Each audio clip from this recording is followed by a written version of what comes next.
Hi hello नमस्कार। आज आम बनैबा भेंडी बेसर से भेंडी नहीं जाइए ताको पानी धोईदेवी आ काटी देइछि। देखंतु काटी सारा पर एबेका आम कौन करवा गोटे पैन बसैकी से पाखापाखि 3 चम्मच तेल देकी इटा मु सोरिष तेल नहीं आपड़ चाहिए आपण पसंद मुताबक तेल नहीं पारे आ ताको भेंडी सबको तेल रे भाजी देबे। देखंतु मु केमती भाजुची एबेका टिके भाजी ही गलानी एबेका ही गलानी मु काढी देली प्लेट को। तापरे एबेका हमें 3टा टमाटो नहींचे ताको काटी देइछि मु तापरे ताको ग्राइंड कर देबी आ एमती पेस्ट ही गला। देखंतु तापरे बेसर पई सोरिष तापरे रसुण तापरे किछि अदा आ 2टा सुखा लंका मु नेकी ताको पानी टी देकी ताको गोटे फाइन पेस्ट तैयारी कर देबे।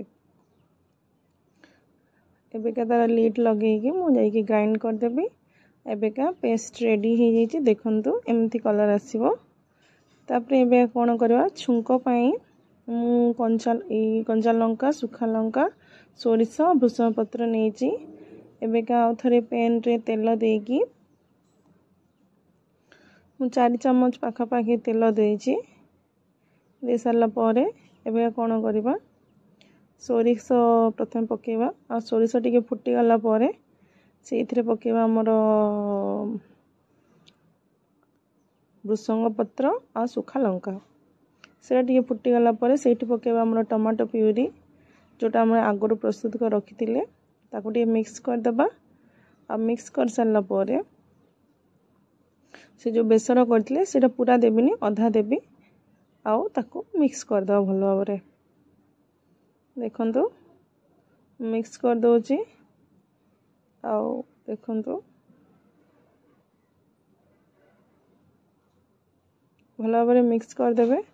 मिक्स कर सारा पर एबेका 2टा कंचा लंका नेची तो गोटा ही पकेइची नहले राग बेसी हे जिवो सेति कंचा लंका पकेइची टिके हळदी गुंड आउ पकेबा हमर लूण स्वाद अनुसार लूण आउ तापे ताको मिक्स कर दबा।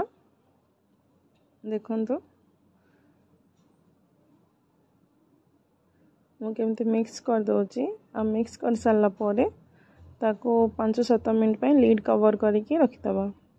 तापे लीड काढी के देखला पर एमती हे जाईची। देखंतु ताको आ थरे भलो भाबरे मिक्स कर दबा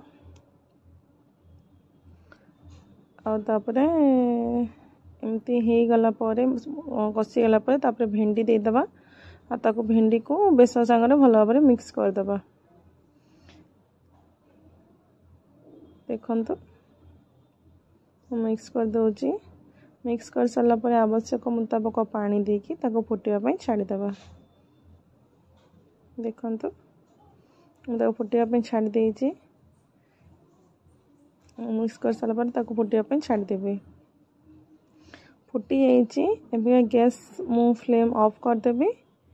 एबेका देखंतु हमर भेंडी बेसर रेडी हो रहिली। धन्यवाद। देखा आ गोटे ब्लॉग रे।